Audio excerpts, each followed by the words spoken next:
Bismillahirrahmanirrahim. Assalamualaikum warahmatullahi wabarakatuh. Sabahul khair. Kaifa halukum jami'an? Ana bi khair alhamdulillah. Ananda soli dan solihah. Sambil Ananda menyimak video pembelajaran hari ini, silahkan dibuka buku SPS-nya halaman 149. Sebelum kita memulai pembelajaran hari ini, kita awali dengan baca basmalah terlebih dahulu. Bismillahirrahmanirrahim. Alhamdulillah, pada pembelajaran sebelumnya kita sudah belajar tentang data, menyajikan data dalam tabel dan membaca dan menafsirkan data. Pada kali ini kita akan belajar tentang menyajikan data bentuk dalam diagram batang. Nah, sebelumnya kita tahu dulu apa itu diagram batang. Diagram batang adalah diagram yang menyajikan data dalam bentuk batang-batang persegi atau persegi panjang dengan lebar yang sama. Dalam diagram batang ini ada dua sumbu X. Ada dua sumbu X dan sumbu Y. Ini sumbu X, ini sumbu Y. Sumbu X ini adalah untuk data kolom. Kalau di ini ada dua sumbu X dan sumbu Y. Kalau data yang kita dapat dalam bentuk tabel, dalam bentuk tabel, kemarin kita sudah belajar tabel. Ada disebut kolom dan baris. Nah, data X ini, sumbu X ini adalah untuk data kolom pertama. Sumbu Y ini untuk data kolom kedua. Nah, lalu dalam diagram batang itu jelas pasti ada batang-batang persegi atau persegi panjang yang letaknya nanti ada di sumbu X. Nah, seperti ini. Oke, jadi Ustazah ulangi, dalam diagram batang ada dua sumbu X dan sumbu Y. Sumbu X yang mendatar, sumbu Y yang tegak. Oke, kita lihat contoh berikut. Ada tabel banyak ikan di tambak milik Pak Reja. Apa itu tambak? Tambak itu di tempat kolam ikan. Pak Reja punya ikan di kolam ikannya. Nah, jenis ikannya itu ada 4, lele, mujair, bawal, gurame. Nah, banyaknya 550, mujair 450, bawal 350, gurame 400. Sajikan dalam bentuk diagram batang. Bagaimana? Seperti yang tadi, kita buat dulu sumbu. Sumbu apa? Sumbu X dan sumbu Y. Sumbu X itu adalah data yang apa tadi? Data kolom pertama. Mana kolom pertama? Yang ini, yaitu jenis ikan. Ada berapa jenisnya? Ada 4. Berarti kita bikin di sini 4.1, 2, 3, 4. Yang ini lele, Ustazah singkat L, di sini mujair, Ustazah singkat M, di sini bawal, Ustazah singkat B, di sini gurame, Ustazah singkat G. Nah, sumbu Y itu yang mana? Sumbu Y untuk data yang kolom kedua, yaitu banyak ekornya. Lele ada 550, mujair 450, bawal 350, gurame 400. Kita buat di sumbu Y. Kita bikin garisnya di sini. Misal kita mulainya dari 100. Nah, di sini dalam satuan apa? Ekor ya. Banyak ikan dalam satuan ekor. 100. Setelah 100, 200, lalu 300, 400. Dan yang paling tinggi adalah 500. Sini. Oke. Sekarang kita lihat tadi. Dalam Ananda sekalian, kalau mau bikin ini ya, jarak antara satu titik nih dari sini ke sininya itu harus sama jaraknya agar nanti saat menggambar batang-batang persegi atau persegi panjangnya itu dapat rapih. Nanti kalau Ananda akan menggambar diagram batang harus pakai penggaris di jarak ya. Berapa senti? Misal dari lele ke mujari itu 3 senti. Dari 100 ke 200 itu 5 senti. Itu misalkan. Lalu lele tadi berapa? Lele itu adalah 550 ekor. Oh, berarti 50 ekor di sini ya, di atas ya. di atas. Leleknya mana ini? Oh, kita tarik garis dulu, coba. Set. Oke, setelah itu kita buatlah diagram. Nah, membuat si tabel atau batang-batang persegi panjangnya. Nah, di mana posisinya harus tegak lurus antara sumbu X sumbu Y. Kalau titik leleknya di sini, ternyata Y yang terus totalnya 550 kan, ini 500. Berarti setengah dari itu adalah 550. Nah, terus mujair berapa ekor? 450. Oh, 450 di sini. Nah, tarik dulu garis dari sumbu Y dan sumbu X-nya.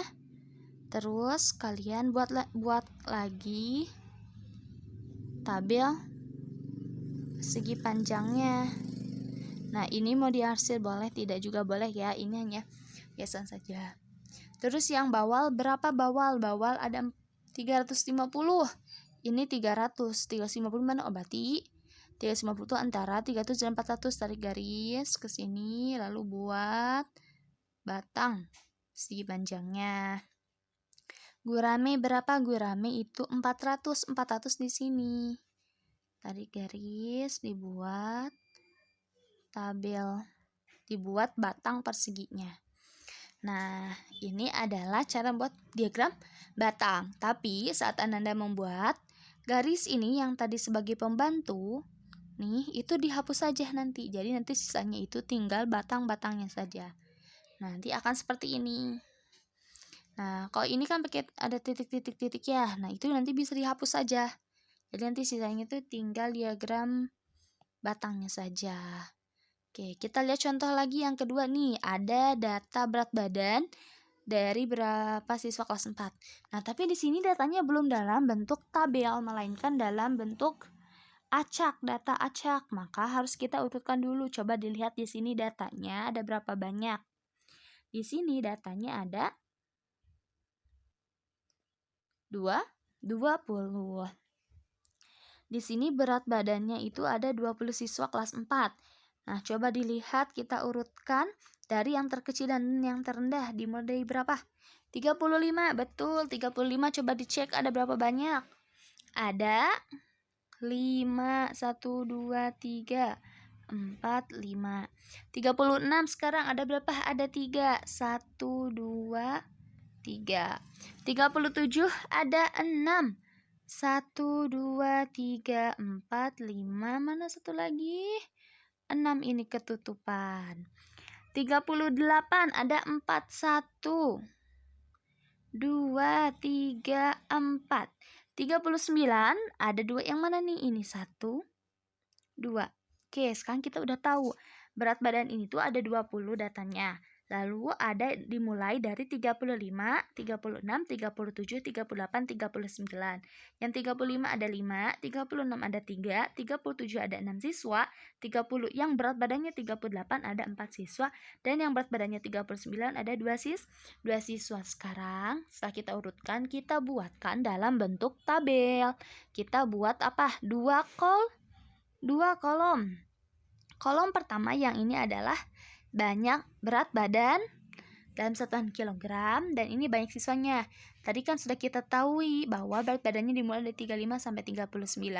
35 ada 5 siswa, ditulis di tabel kedua 35 dan 5 di kolom tabel kedua, kolom pertama 35, tabel kedua kolom kedua 5 sampai 39. Berat badan 39 ada 2 siswa. Sekarang kita buat dalam bentuk diagram batangnya. Jadi kalau ada datanya itu acak seperti ini, diurutkan terlebih dahulu. Setelah itu dibuatkan tabel, lalu dibuatlah kita diagram batang. Sama, bikin dulu 2 sumbu X dan sumbu Y. Sumbu X untuk data apa? Data kolom pertama, yaitu berat badan. Ada berapa? 1, 2, 3, 4, ada 5. Buat 1, 2, 3, 4, 5.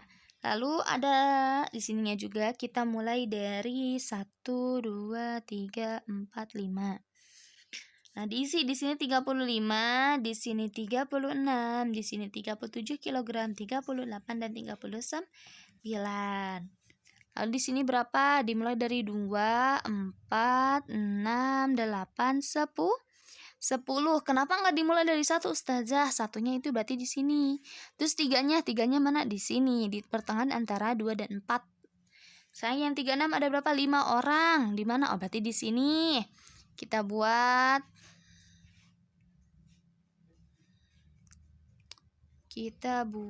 di titik 35,5. Oke, sini ya. Sini. Nah, 36 ada 3 orang di mana? Berarti di sini. 37 ada 6 orang di manakah itu? Di sini. Harus pas ya antara 30 sumbu X dan titik sumbu Y-nya. 38 ada 4 orang di mana? Di sini. Tarik dari sini ke sini ke sini. Oh, di sini. Oh, oke, berarti bikinnya di sini. 39 sekarang 2. Ada 2 siswa, tarik lagi dari sumbu Y, itu sumbu X-nya. Oh, berarti bikinnya di sini nih si batangnya di titik belah di sini, tingginya segitu.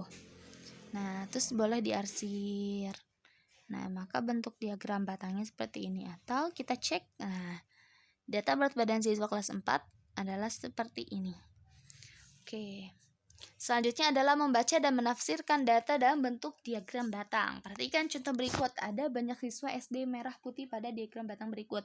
Coba sumbu X-nya yang mana? Sumbu X adalah kelas. Sumbu Y-nya banyak siswa. Kita cek dulu. Kelas pertama itu berapa banyak siswanya? 40. Kelas kedua, nih di sini di tengah-tengah antara 40 dan 50 berarti 45.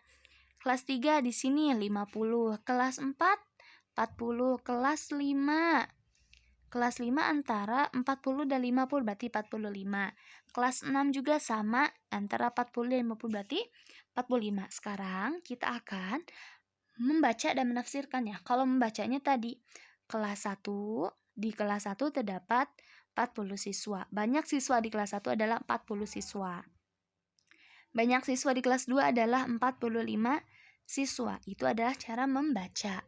Nah, kalau menafsirkan bagaimana? Kalau menafsirkan itu kita mencari lagi informasi penting di data tersebut. Contohnya misalkan Ustazah punya pertanyaan. Pada kelas berapa jumlah siswa terbanyak? Kita lihat datanya, oh tadi ini 40, 45, 50, 40, 45, 45.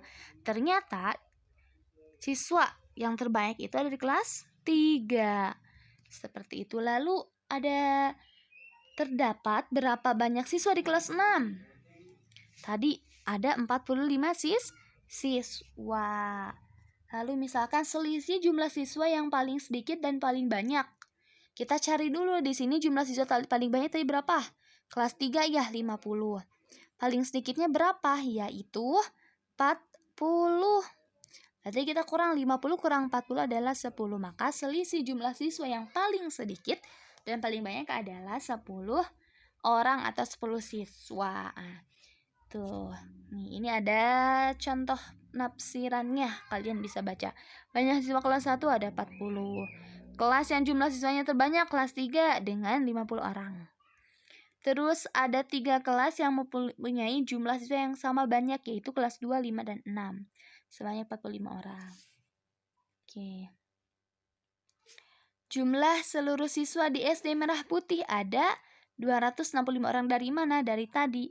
Dari sini. Yang kelas 1 tadi 40, ditambah 45 kelas 2, ditambah kelas 3, 4, sampai kelas 6. 40 tambah 45 tambah 50 tambah 40 tambah 45 tambah 45, hasilnya 265. Itu yang disebut menafsirkan data. Alhamdulillah, untuk pembelajaran hari ini Ustazah cukupkan sampai di sini. Jika ada yang ingin ditanyakan, silakan wapri Ustazah. Kita akhirnya membaca hamdalah, istighfar, dan doa kafaratul majelis. Alhamdulillahirrabbilalamin. Astaghfirullahaladzim. Subhanakallahumma wa bihamdika asyhadu an la ilaha illa anta astaghfiruka wa atubu ilaik. Alhamdulillah, mudah-mudahan ilmu yang disampaikan menjadi ilmu yang bermanfaat. Ustazah Hiri, Assalamualaikum warahmatullahi wabarakatuh. Jazakumullah khair, salih dan salihah.